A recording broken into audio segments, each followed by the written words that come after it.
Our big interview today is Jeff Brantley. He and I are the same age. In fact, born the same month, the same year, September of 1963. He was born down in Florence, Alabama. Grew up down there, big sports star, played collegiately at Mississippi State. I mean, he's a Mississippi State guy through and through. There's no debate about that. We're going to ask him about that football team down there in a minute. You know, he played in the 1985 College World Series on his team. Think about this team for a minute, right? Jeff Brantley, all-star. Bobby Thigpen, all-star. Will Clark, all-star. Rafael Palmeiro, all-star. Arguably, a couple of those guys could be in Major League Baseball's Hall of Fame. Was drafted all the way down in the 6th round by the San Francisco Giants, despite being the all-time winningest pitcher in the history of the Southeastern Conference. He goes to the Giants. He's starting in the minor leagues, gets to the big leagues. They make him a reliever, ultimately becomes an all-star, role leads, man of the year, reliever of the year with the Reds, set an all-time single-season franchise mark of 44 saves. He's pitched in the World Series, multiple playoffs. And he joins us now from his home in Mississippi, the Cowboy. You're looking good down there, Cowboy. Bright and early for you, my man. You're not normally an early riser, but you still got Mason hanging around at home, so I guess you got to get up and at him. Yeah, I got to get up and get going with Mason here because he's up at school and he's actually got a brace on. Thom cracked his back for the second time. Yeah, I was getting ready to say he's had that before, right? Yeah. I guess it's just part of growing really fast. And probably too much hitting. You know, we do things a little different than as we did when you and I were growing up. But you would think I would know a little better being a baseball person. But the kids kind of do what they're going to do, and he had to go back in it. He's got about 3 more weeks in it, but he's been a good sport. He's a lot better off than I am because I would have been fit to be tied. What grade is he in now? 10th grade. Wow, I can't believe it. God. I know. Is he still playing football or no? Just baseball? No, he can't do football with the way this back is. He may go back and play next year, but at this point, I don't even know that it's worth it. You know, I mean, he's a good little baseball player, so we'll just probably stick with that.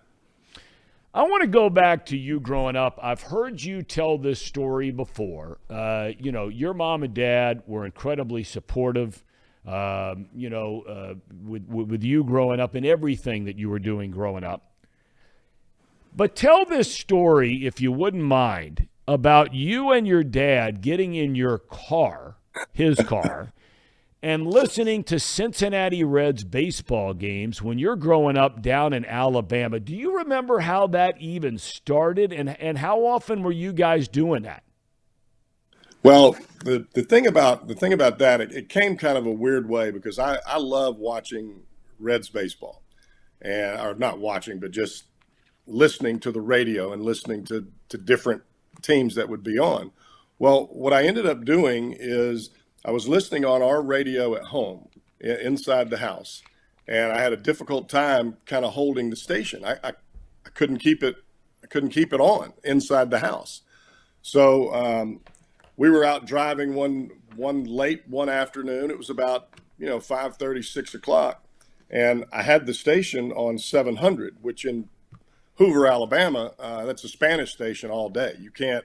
You would never think that would be the Reds. So I'm listening to the radio. My dad's like, "What the heck are you listening to?" I said, "The Reds are going to come on here at 6 o'clock. He goes, "They are not." He goes, "That's Spanish." Sure enough, 6 o'clock hits, boom, there's the ball game.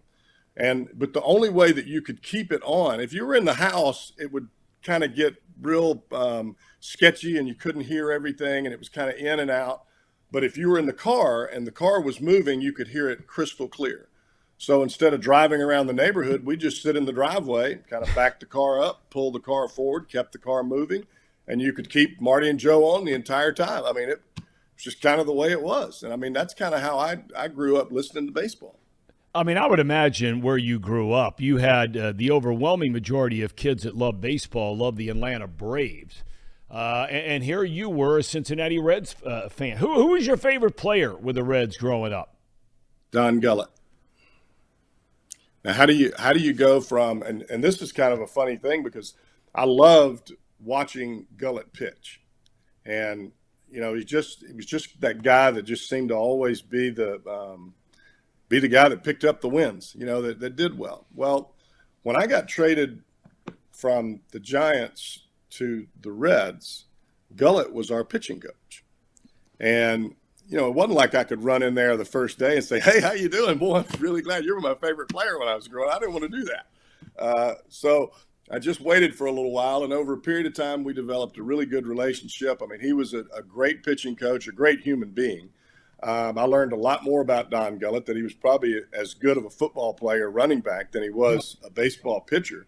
And I didn't know any of those things when I was in high school. But what was really cool about the whole thing is that when I actually did have the conversation with him about, growing up in Alabama, and that I used to pretend I was him when I was a kid in the driveway, I think it meant a lot to him. I mean, you could tell he was kind of touched by that moment. But if I'd have done that on the first day that I was in Cincinnati, I don't think it would have made that impression. So I waited and kind of developed our relationship, pitcher and pitching coach. And then after that period of time, I just kind of waited for the moment, and it kind of felt right. So I just told him, and it was really cool. I mean, how many guys get to pitch for the guy they used to pretend that they were when they were a kid? I mean, that worked out great for me. Yeah, that's really cool.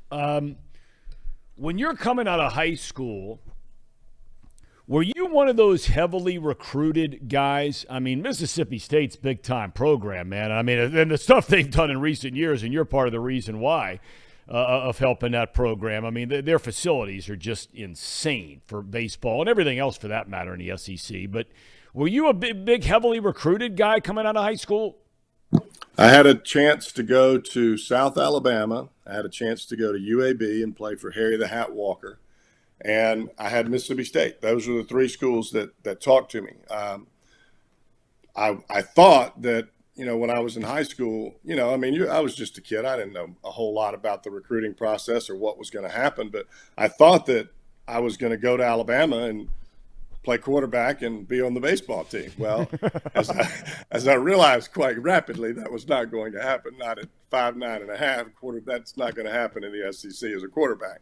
But I truly did think that I was going to play baseball there. And the coach at Alabama at the time was Barry Schallenberger. And he basically just told my dad he can't pitch in the SEC. He's not big enough. And he goes, we don't need him at shortstop. And we don't think he's ever going to be a Southeastern Conference pitcher. Boy, that's all I ever needed. That's all I ever needed. That was the chip that sat on my shoulder for the rest of my life. From the time that I got to Mississippi State and from the time that I got to the big leagues, if there was ever a struggle or ever a time that I didn't think I was going to be able to do it, I remembered what that guy said to my dad. And it just always was a tremendous motivator. At the time, I thought the guy was the biggest jerk of all time, but he may have made the biggest difference in my career by saying that. Isn't that funny? I think to some extent, and you see this, you've seen it with your daughter, one of your daughters, who outstanding, volleyball player when she was kind of up through high school, and now your son Mason, and you've done it. I coached youth basketball, both my sons and daughters' teams for 6 years. Coached my son's baseball team. I joke all the time I was such a great baseball coach, and all the kids on that team now play lacrosse. But isn't it funny how, in this day and age, and I'm not saying every parent is this way, but I certainly see a lot of it, especially now with younger couples and families moving into our neighborhood, just like you, where you are in Mississippi, how, they don't want you to say anything controversial or edgy or whatever it might be to little Johnny or little Debbie or whoever it might be. But oftentimes it can be that sort of edgy, sort of kick in the tail comment, which you just alluded to, that can make all the difference in the world for a kid. Yeah, I think you're right. I think we're kind of changing that narrative a little bit as we move forward. But there seemed to be a time, and the players will tell you this, the athletes will tell you this, where from the time that they started playing, maybe 6, 7 years old, whatever their sport was, it was pretty much no matter how good you did or how bad you did, you were going to get a trophy. And they were going to pat you on the back and say, job well done. Well, life doesn't really work that way. I mean, it's not get a pat on the back and get a trophy for everything that you do. There comes some work and some failure and learning from that failure and making yourself better because of it. And I think we're kind of changing that a little bit. But I know for a good period of time, because my older son was this kind of brought up in this same avenue, and I would get on him, for not playing well he was a goalie in high school for our soccer team. And I would get on him and he said, well, nobody else is getting on me about it. And I'm like, well, I'm your dad. I'm supposed to tell you the truth of what's going on. I mean, these other guys are just patting you on the back. You want to be the best. You don't want to be just kind of show up and play. When you get to Mississippi State, you have that chip on your shoulder. You're not the tallest guy in the world. You just made reference, 5'9", 5'10". For whatever reason, there's always been this incredible bias. Well, let me ask you this. Why is there a bias? And boy, if it ever holds true, it holds true now. Why is there such a bias against pitchers that are under 6 feet? In this day and age, it's almost under 6'1" or 6'2" because they all seem like they're 6'3", 6'4", 6'5" anymore. Why does that exist? If you throw strikes and you get people out, what the hell's the difference if you're 4'10" or 6'10"? I think the biggest reason, Tom, is that if you're the team that signs a certain player, you have much more room for mistake if the kid is big and he throws really hard.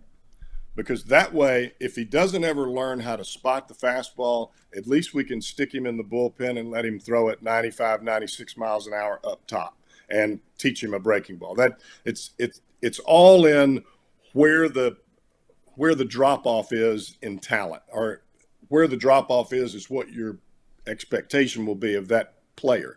If you've got a guy that hits a lot of home runs and he's a big kid, well, we might be able to teach him to hit some singles every now and then, but we have the given of hitting the home run. It's the same with the big kid that throws 100 miles an hour. We have the given of throwing 100. We may turn him into a guy that can hit the corners, and boy, he'll be spectacular if he can. But here's the problem. If you're 5'9" and a half and you throw the ball 90, 91, you have to be perfect all the time. You've got to be able to hit the corners. You've got to be able to throw a breaking ball for a strike. You've got to have a split finger or a changeup that you can move. And here's the biggest part of that. If you're that little guy, you better be one bad son of a gun or you're not going to make it. You better be tough right here or you're not going to make it. Those other guys that throw the ball 100, they'll have good days and bad days, but everybody keeps calling them and keeps coming back to them because of one thing. Not because they're good, not because they're big, but because they throw 100, and somebody will give you a job. Is there a point in time, Cowboy, where you're in college, and maybe it's different for every single guy? I don't know. That's why I'm asking the question. You're surrounded by guys, and I went through the names a minute ago, of Will Clark and Rafael Palmeiro and Bobby Thigpen, and here you are, the best starter on a team that goes to the College World Series. Is there a moment, a game, is it during the season, is it during the postseason in college, where all of a sudden it dawns on you that I'm potentially going to be a big league pitcher or player? It didn't. It never did until I was almost at the end of my senior year. I never really thought about that, and it's probably good that I didn't. I just thought about winning ball games. To be honest with you, I started on Saturday, and then I'd turn back around and start on Tuesday a lot of different weeks, which is unheard of in this day and age in college baseball. You pitch on Saturday, and then you have 7 days off until you pitch the following Saturday. Well, I didn't do that. I pitched Saturday and pitched Tuesday. I mean, I was just trying to win ball games for our team, and that's kind of how I thought about it. And when I look back at it, that's probably the reason that I did so well. But as far as like thinking about a professional career or making money playing baseball, that never really crossed my mind. I was never really even introduced to that until the the end of that season. And I mean, we were in the middle of the regional and heading to the College World Series when I started hearing from different scouts, well, we're thinking about drafting you here, we're thinking about drafting you there. And I'm like, well, that's great, but I'm playing in the World Series. We can talk about that after the fact. I mean, it just kind of didn't really creep into my head. You get drafted 6th round. Now, back in those days, correct me if I'm wrong, the draft was still roughly 60 rounds, right? 60, 62 rounds, something like that. 6th round sounds very different now than maybe it did back then. When you go to professional baseball and you walk in the clubhouse, where was your first stop, and what was it like the very first day you walk in with a bunch of cats you don't even know, right? Never met before, never been around, maybe different part of the country. Where were you, and what was it like? We went to Fresno, California. And you'd never been to California? No. And then when I got there, I wanted to go back home. But I, being a Mississippi, Alabama boy, and then I show up in Fresno, the only saving grace, to be honest with you, is that Will Clark and I were drafted by the Giants at the same time. He was, of course, the first-round pick. I was the 6th. But we went to the same club after we signed. And we both showed up relatively at the same time. And we showed up to a team that was in dead last. They had a losing record. They had gotten destroyed in the first half. And fortunately for us, the halves in the minor league season is broken into halves. So you have a first half winner, you have a second half winner, and then you kind of go from there. That's kind of how you create your playoff teams. But we got there basically as the second half was beginning, along with the second round pick out of TCU, Brian Anuka. And we went from a team that had only won, I think, 25, 30 ball games to a team that we ran away with the second half of the league. And not only did we run away with it, we won the championship in the California League. And I don't know that because we were there from a physical standpoint made that much difference. It wasn't like we were winning every game that I pitched, or we were winning every game that Anuka pitched, or that Will Clark was hitting home runs in every ball game. It was just the fact that we came from a program that we were used to winning, and we weren't going to take losing, and we weren't going to take it from those guys, and they knew we weren't going to take it from ourselves. And so it wasn't just a physical change. It was a mental change for all of those kids that were on that club. I mean, I say kids, we were kids at the time too, but we were all young, and it was just more of a mental change than it was anything else. But I'll tell you this, I've never had a culture shock in my life than what I had going from Mississippi State to Fresno, California to A-ball. There was dirt on the floor. You couldn't even walk on the floor in your bare feet. You had to wear shower shoes or tennis shoes to get from your locker to the field, and then you put on your spikes. It was the worst place I'd ever played in my life, and worst place I've ever played since. You were a starting pitcher still then, though, right? So you're Yes. coming up through the Giants organization as you were at Mississippi State. And I mentioned earlier, when you left there, you were the all-time winningest pitcher in the history of the Southeastern Conference. But when you get to the big leagues now, they ask you to move to the bullpen. What was your reaction? I mean, you're thrilled to death to be in the big leagues, right? Okay, that's a given. But now all of a sudden you're asked to do something really, Cowboy, correct me if I'm wrong, that you hadn't done much of, if at all, before. Yeah, I got to the big leagues as a starter, but once I got there, I realized, pitching 7 innings, which was what was expected at that point in time in Major League Baseball, that was going to be really difficult for me because every pitch had to be precise. And that kind of gets back to your question earlier when we began this interview about size and the ability to throw the ball. I just couldn't sustain the precision that I had as a pitcher for 7 innings. I could do it for 5, but I couldn't do it for 7. And with that being said, they asked me, what do you think about pitching out of the bullpen? I said, well, I've never done that before. And so they sent me to winter ball. I played down in Mayaguez, Puerto Rico, and basically pitched out of the bullpen. And to be honest with you, I absolutely loved it. There was nothing better. That was a godsend for me because I came to the ballpark every day ready to pitch. It was like being an everyday player.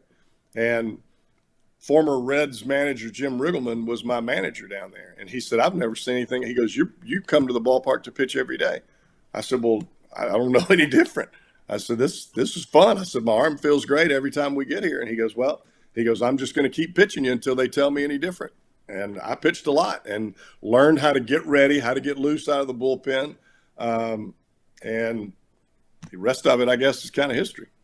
You know, one of the things among many things, and look, we all get older, and you know, I know there are times I sound like, you know, the old guy get off my lawn kind of thing and wish it was this way, wish it was that.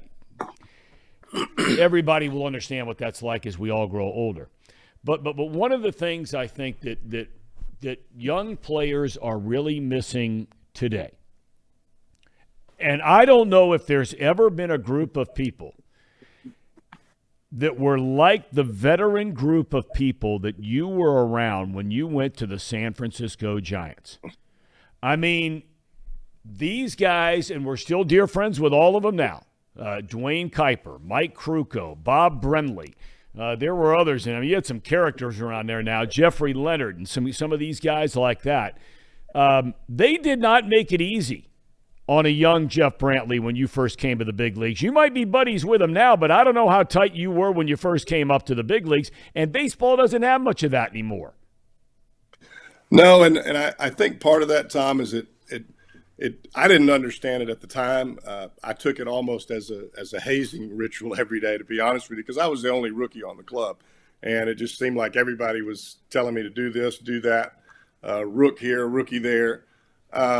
But I think what it did is it made me have a purpose of belonging to the club.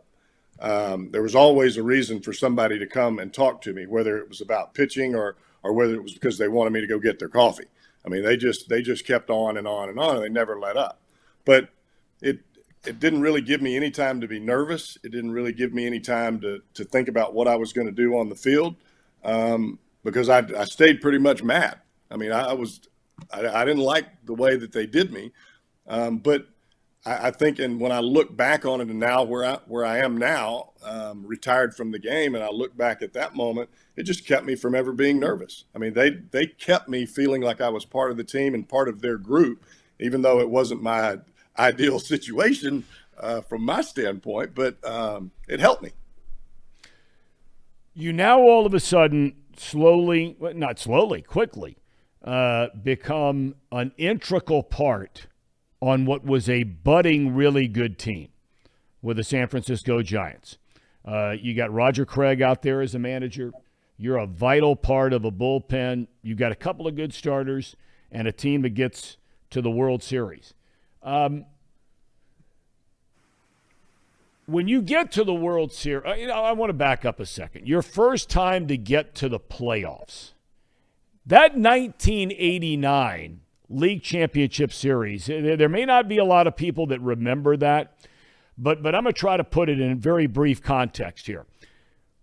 On 8/8/88, that was the first time they ever had a night game in the history of Wrigley Field.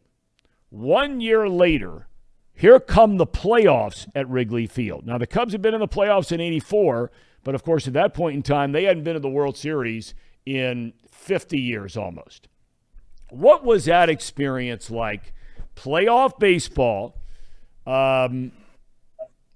Why you weren't there? Okay, yeah. So that was your first trip. Correct me if I'm wrong. To the playoffs, is that right? Yes. What was that like? That experience like? I'll be honest with you, Tom. When we got to the playoffs in '89 and we were playing the Cubs, I really thought that's just how it was going to be every year. We had just finished a few years earlier, in the College World Series, and then here a couple of years later, I'm playing in the Major League playoffs and heading to the World Series. It just felt like that's how it was supposed to be. Now, granted, I never got back to the World Series after that '89 year, but it just felt normal. It felt like that's where I was supposed to be. Now, ultimately, when you look back and you think of all the things that happened and how it came about, and you look at the performance that Will Clark had against Greg Maddux and hitting the grand slam and the other 2 hits that he had, I mean, it just it kind of fell into place for us. But at the time, I just felt like that's where we belong. Must have been pretty cool at Wrigley when, back in those days, and San Francisco was the same thing, where the bullpen is actually in the quote-unquote field of play, right? And you're sitting down there and you got fans on your ass, nonstop down there, right? I mean, did it go to a whole new level once the playoffs started? Because you had pitched at Wrigley Field before and sat down there. But was that a different experience entirely in the playoffs down there? Yeah, I think at that point they brought security guards down, and they had them sitting basically on both sides of our bullpen bench, because the bench is right up next to the stands.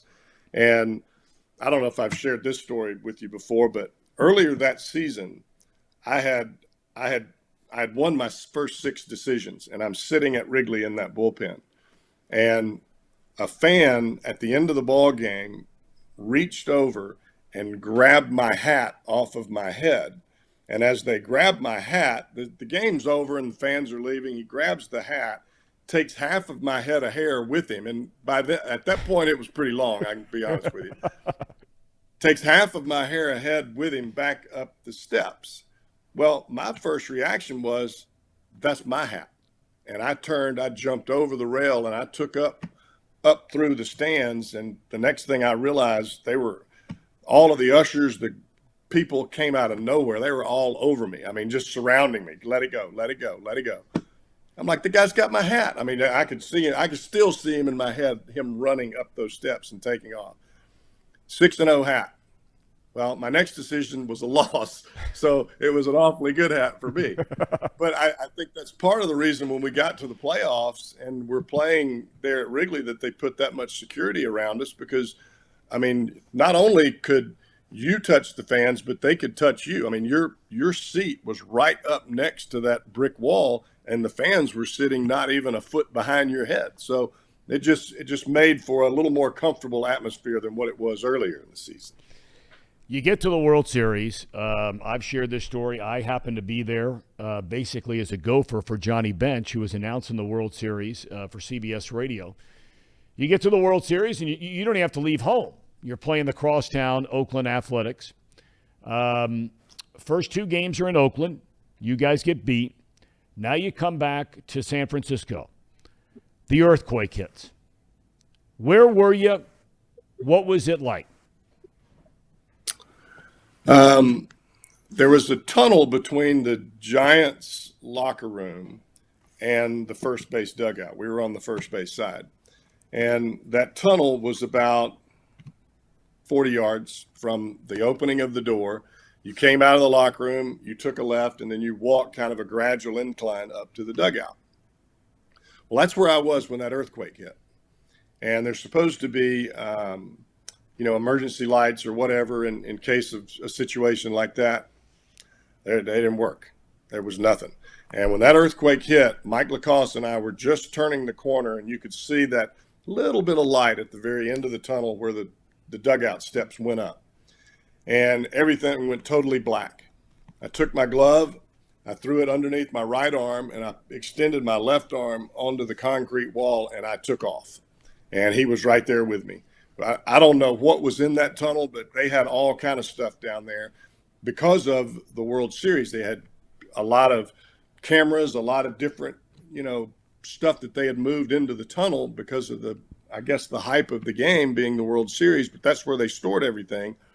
We're tripping and falling over all kind of stuff and get to the dugout and then realize, okay, at this point, everybody's screaming, yelling. And I mean, they were kind of cheering. It wasn't like it was everybody was scared. They were kind of cheering like, all right, well, let's play. And you could see the fans, they were wanting everybody to play. And this will kind of tell you a baseball player's mentality in the middle of crunch time. We're all thinking, okay, if this stadium collapses, we need to be out by second base because that way it'll fold up around us. So we all started heading out that way. And then we're thinking, well, Boy, that ain't going to help us. If this thing collapses, we're done no matter where we are. So everybody stops. But there was such a huge commotion around behind home plate, and a lot of it had to do with the radio reports that we had coming in and the TV reports that we had coming in to those cameramen and the people that were reporting, because they had all the earpieces in. They knew things that we didn't know because we had just come out of the locker room.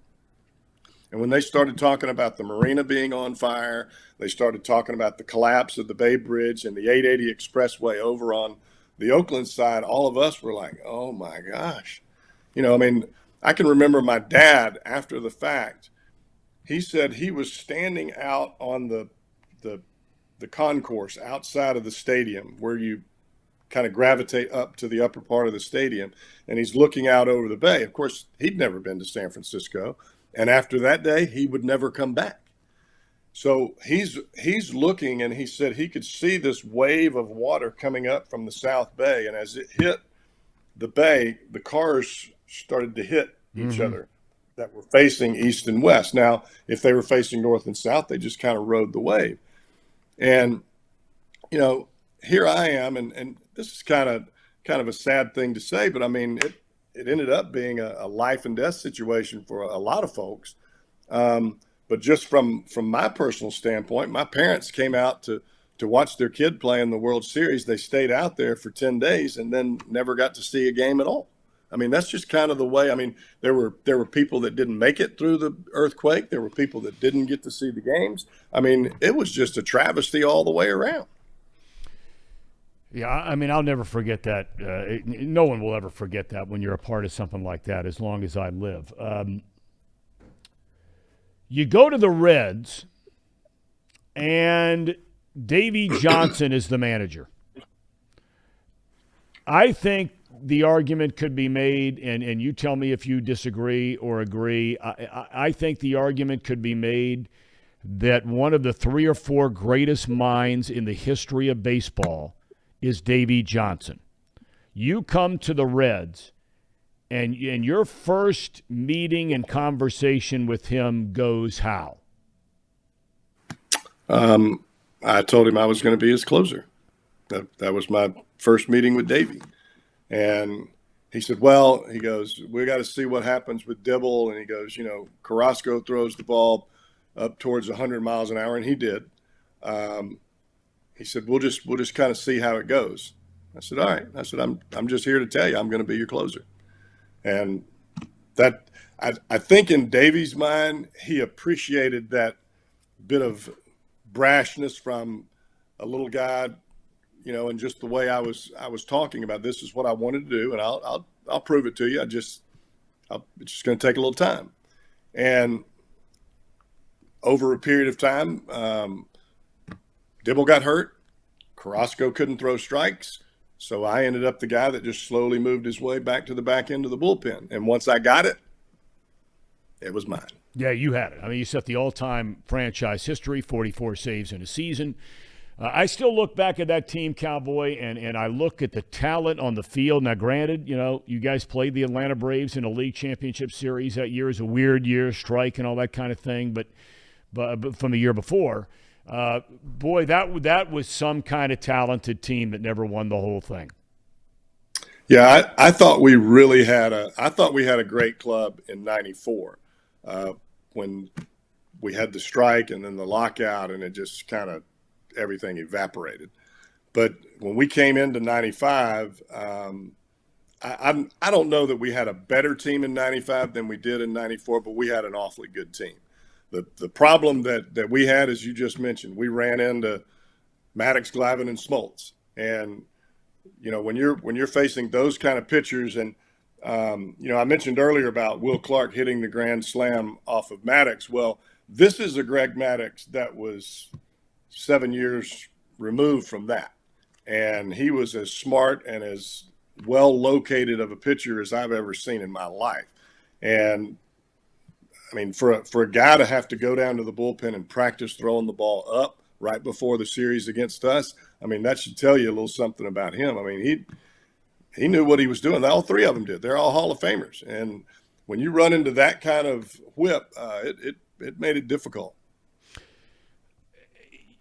shortly thereafter, you start having to deal with injuries, and you go to a few different clubs along the way: Philadelphia, St. Louis, Texas. What is it like for a guy, if you can take us inside your mind? And I always picture this kind of thing, and maybe I'm way off base. Maybe it happened somewhere else for you. Of a guy who was a great star, an all-star, one of the elite closers of the game. And that's one of the ultimate macho positions in professional sports. And that is the closer of a really good Major League Baseball team. And all of a sudden, these injuries start to prevent you from doing what you used to do. Does it get pretty dark in some of those hotel rooms or training rooms or wherever it might be when those things start to happen to a player, and for you in particular? Yeah, I think once you have that first major injury, and for me that was in '97, I had to have shoulder surgery, and I can remember coming out of that surgery. I was talking with James Andrews and Tim Krimchek. They both did the surgery together, and Dr. Andrews came in afterwards, and he said, "Well, it's a good thing that you came in." He said, "Your shoulder looked like a bomb went off." And I thought to myself, wow, that's not exactly how I thought I was going to get the pep talk after my surgery. It looked like a bomb went off of my shoulder. That's not a good feeling. But going into that rehab, once I had the surgery and going into rehab, to be honest with you, Thom, I thought, I'll be back. It's just going to take me a little while, but I'll be back and everything will be fine. That was the furthest thing from the truth. I can still remember when I had signed a 3-year deal right before I had that surgery so I could stay in Cincinnati. I mean, the only place I ever wanted to play baseball was in Cincinnati.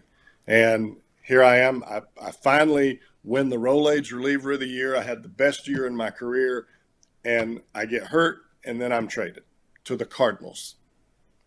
So in my mind, I'm thinking, okay, all right, I'll figure this out. But, you know, when your brain is always set on, and this is, my head was in this position from the time I was 10 years old. I wanted to pitch on the same team that Johnny Bench, Pete Rose, Don Gullett, Davey Concepcion, Joe Moore, that's the team I wanted to play for. And that's where my heart was. And when I got traded to the Cardinals, not only was I in a sling, but my heart was ripped out. And then here I am playing in a Cardinal uniform. And to tell you the truth, it was never the same after that. Not only from the heart standpoint playing in the game, but from the arm standpoint. Because I would try to locate the ball down and away, which was always my bread and butter. I could paint on the outside part of the plate. I would aim down and away, and the ball would go up and in. And I would aim up and in, and I'd pull the ball down and away. I had no idea where the ball was going. And, you know, for a guy that made his life on precision and execution, I couldn't do either one of them. Number one, I was throwing the ball at 85, 86 miles an hour, which I thought, well, this is terrible. You make a mistake, they hit it out. It's not like you make a mistake and they might hit a line drive somewhere. They were hitting it over the fence. So the competitive aspect of it for me really started to take a downhill dive, because that's what I always had, that great pride of being able to challenge the hitter and go after him and fight for it. How do you fight for something when you have no idea how to locate or throw the ball anywhere close to the plate? When you were still playing, it was really kicking into gear, the whole steroids era.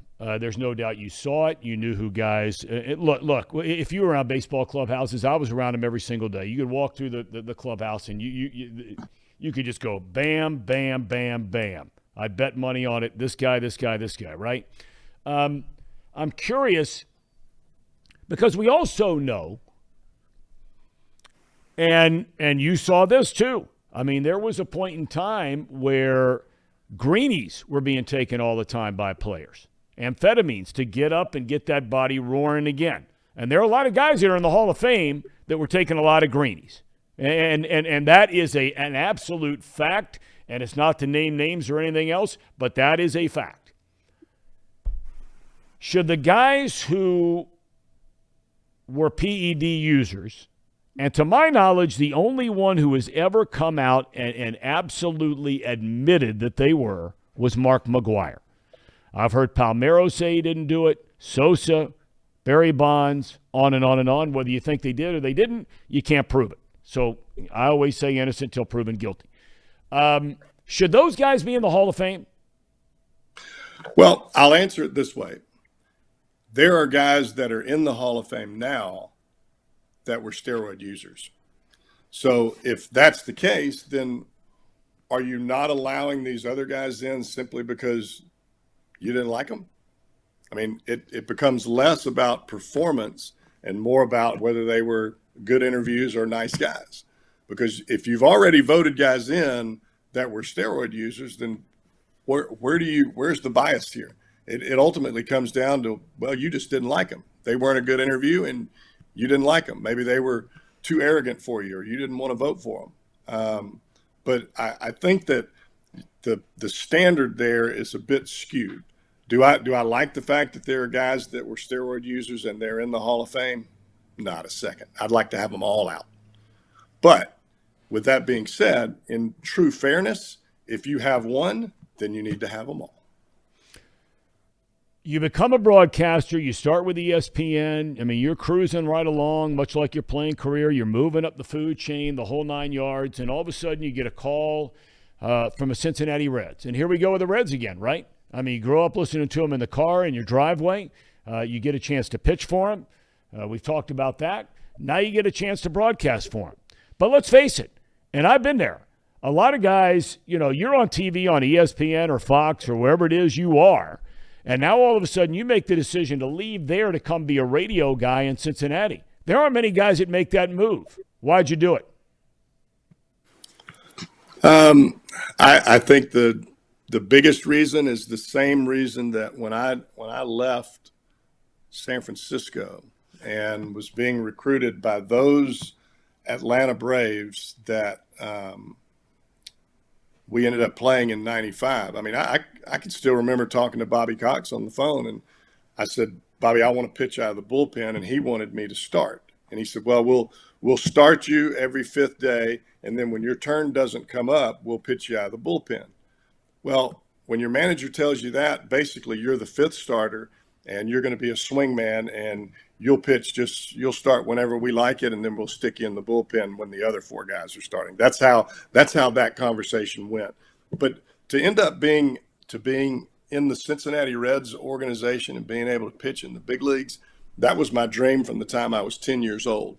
And then it got taken away from me by getting traded to the Cardinals. So when I had the opportunity to come back to the Reds and be able to broadcast alongside your dad, the guy that I listened to when I was 10 years old, how could you turn that out? How could you turn that down? There's no way.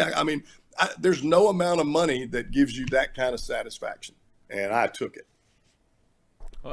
Well, now you're known all over town. I mean, every time I turn on the radio, you're schlepping some product here and product there. And one of them being our good friends from United Dairy Farmers, who are the sponsors of this program. The state of the Reds now. Look, and I said this, last week when I'm talking to Dave Lapham, who broadcasts the Cincinnati Bengals games. I completely understand it. I've walked in your shoes where you're an employee of the team, so I just lay that out there ahead of time because, look, somebody signs our paychecks, they sign our paycheck. There's got to be some loyalty there and so on and so forth. You look at the Reds and the direction they're heading. What do you see? As good a pitching as we've developed in a long time. That's what I say. But that's coming from a pitching person. I believe that if you can catch the baseball and you can pitch well, you'll figure out a way to score enough runs. But if you can't pitch and you're playing at Great American Ballpark, you're going to get your brains beat out. And we've seen that. The issue that I see now is I look at the arms that we have and the development moving forward, and it makes me feel good. What doesn't make me feel good is that we don't catch the ball very well. We don't turn double plays when we should turn double plays, and we're not hitting the ball out of the ballpark. If you're playing at Great American Ballpark and you can't lead the league or be in the top of the league as far as home runs are concerned, that's a problem. Young pitchers you made reference to, and I want to walk through the top two in particular, because you and I have both seen through the years, Cowboy, you've played with the guys, you've watched them as a broadcaster, whatever it might be.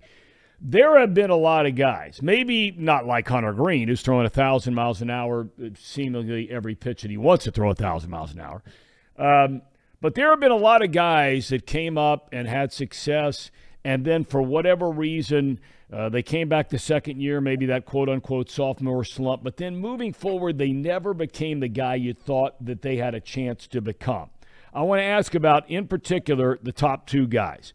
What, and maybe they're the same thing, I don't know, but they're different styles of pitchers. What does Hunter Green have to improve upon before opening day next year? I was asked this question earlier in the season, and I thought that he needed to improve on his ability to attack hitters, but also at the same time being able to improve his fastball location. That was always my biggest criticism of Luis Castillo, with that kind of fastball, but yet there was never an ability to locate with any kind of consistency up until this year. When you throw the ball 100 miles an hour and you can locate, you're going to get a lot of hitters out. You're going to get the majority of them out all the time.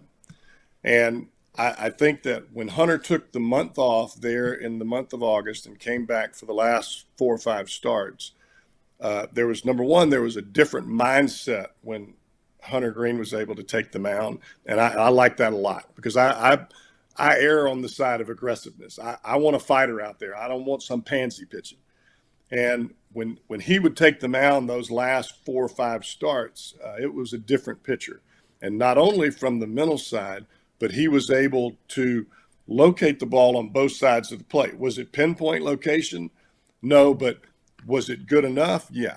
And if he's able to do what he did in the month of September, going into the next season and beyond, we are going to have a lot of fun in Cincinnati watching this guy. Nick Lodolo, left-hander, strikes out a lot of guys like Green does.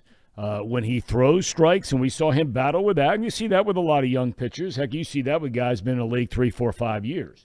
What's he need to do to get better? I think the biggest thing for Nick is consistent command of his breaking ball. He's got a wonderful breaking ball. One of the better left-handed breaking balls that I've seen. And Thom, you saw this guy pitch, so you know what I'm talking about, and that's Randy Johnson with his breaking ball. I have seen and heard scouts and front office personnel compare Lodolo's break on the breaking ball to Randy Johnson. Now, does he throw as hard as Randy, or is the breaking ball as hard? No. Is the break as good? Well, probably not, but if you're being compared to that guy, I mean, that should tell you something in its own right. Guys are standing at the plate, right-handed batters, and swinging, and the ball hits them in the back foot. Hey, get out of the way. They can't get out of the way because the ball's breaking too sharp. I mean, that should tell you how good that pitch is. Now, if he's able to command that not only on the down and inside to right-handers, but being able to command it backdoor to righties and being able to throw that on the front door side to lefties, we already know that he can throw a changeup. We know he can throw the ball 97 miles an hour with movement. So he doesn't have to be so precise with his fastball location because of that left-handed movement. If he gets command of that breaking ball where he can throw it and use it as his number one weapon, I mean, that's your 1-2 punch. I mean, you've got Green, you've got Lodolo, and then Ashcraft coming behind him, and who knows who else. It makes me feel good about our starting rotation. Now, let's put this out there. Those guys have to stay healthy. If they're not, then you got a problem, and you're going to have a major problem because there are a lot of hopes that are being thrown on these kids. But from what I saw at the end of the year and moving forward, as far as what I think, just my opinion, I think it's going to be awfully fun. We just got to support them a little bit better. Yeah, and that's it. The one thing I want to follow up on. You're not the general manager. If you were the general manager, you look ahead to next year. You figure and hope and pray Stevenson comes back. He's still your catcher. India, I don't know if they're going to move him position-wise. Senzel, I don't know what they're going to do with him position-wise. Kyle Farmer will certainly be a big part of this team. Joey Votto in his final season, more than likely, is a Cincinnati Red in the last year of this contract. But if you've got to go out and put together a team in the field, you talked about the defensive woes, and look, even guys like Senzel and India struggle on defense. Okay, so I don't know if it means you change them positions again. You've already done that with Senzel a number of times, to a lesser extent with India. Do you go out and build a team in the offseason if you're not going to spend a whole lot of money? And it's probably safe to say the Reds are not going to spend a whole lot of money. Do you go out and buy a team or assemble a team of a bunch of guys that can just hit the ball out of the ballpark? Or for the next year or two, while these young pitchers are coming along and young players in the organization that they're very high on are coming along, and you build a team a little more like Cleveland had, where you're small balling a little bit more, you're defending a little bit better, because finding guys, in my opinion, that are going to be in the field next year, and actually who's going to be there. I mean, what guy is going to be playing where next year? So what would you do, I guess, philosophically with the team while you're trying to rebuild and wait on some young players? Because you still got to put people out there for 2023 to play. My main focus would be on the defensive front. I'll be perfectly honest with you, because the future of this franchise as it sits right now is going to be determined by how well these young pitchers do. If you don't support them from a defensive standpoint and being able to catch the ball and help these kids develop and get better and better and reach their true potential, then you've wasted this opportunity. I mean, you've got 3 or 4 guys that could really help you on a starting standpoint every 5th day. As long as these kids are healthy, they've shown enough that they can do this. We got to catch the ball better, and that doesn't have to be guys that come from hitting the ball out of the ballpark. We just need some guys that can run and go get the ball. Now, do we have that? Maybe, maybe not. But I would say that if you go and you put down Votto's name at first, if he's healthy, and you put Tyler Stevenson's name down, that's going to be behind the plate if he's healthy. I've got to believe Kyle Farmer's going to be playing somewhere. We don't know where that's going to be at this point. But what other position is guaranteed? Right. I can't imagine anything. That's why I say Cowboy. I mean, I've been saying it ever since the show started a month and a half ago. And I don't say this in an angry, in a mean, in a judgmental sort of way. I like you just said it best. Who are you going to put on the field to play? You got to have 8 position players every single day, and you just named 2 for sures. That means you got 6. If they're healthy. That's right. If Votto's coming back from the injury and Stevenson multiple injuries, do you think India and Senzel change positions again? Again, I know you're not making that decision, but do you foresee that? I think that's what the Reds kind of behind the scenes have talked about. But changing a position at the major league level is a lot more difficult than what it looks at on the front side. But let me ask. I would say this, and I've said this: if you're going to move Jonathan India, and you're going to take him out of his second base spot, where are you going to put him? You going to put him in left field? Is he as good to you from a wins above replacement? That seems to be the big trend now. Is he better in left field against a traditional left fielder than he would be at your second base spot? I mean, the guy won the Rookie of the Year at second base. Did he have a rough year this year catching the baseball? Sure he did. But, I mean, does that mean you just give up on the guy? I like the guy. I think he can play second base. Give him an opportunity. Work a little different. Change the way that you go about it. But I don't know that you make your team any better by taking Jonathan India and moving him from second base and sticking him out in left field. Guy's never played outfield in his life. Yeah. We did that with Senzel. Moved him from the infield and stuck him out in the outfield just so he could be on the roster. Has that worked out? Not so much. Okay. All right. Well, Cowboy, before I let you go, Mississippi State's having a pretty good year in football. What do you think of that head coach down there? I mean, he's quite the character, isn't he? Oh, I love listening to his interviews because you have no idea what he's going to say.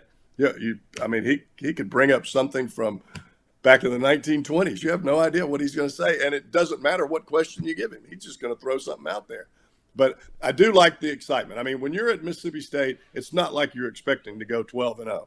And you did expect that team to beat Kentucky. I will say that. There are a lot of folks down here very unhappy at this point in time. But you turn around and now you're playing Alabama. So things are a little less excitement down here with Alabama after they lost to Tennessee. Well, that was an unbelievable game. I don't know how much of that you got a chance to watch, but that every was bit just of it. Unbelievable game. All right, Cowboy, I can't thank you enough for joining us today. It's always awesome to hear your voice, to see your face. My dad told me to tell you hello as well. He was on just a little while ago. So all the best, my friend. God bless you and your bride. Please send her my love. We miss seeing Ashley around, and Emily and Murphy and Elizabeth and Mason and everybody. And you take care of yourself, my man. Have a good rest of the winter. All right, buddy. You do the same. I enjoyed it. Thank you. Jeff Brantley, kind enough to join us today.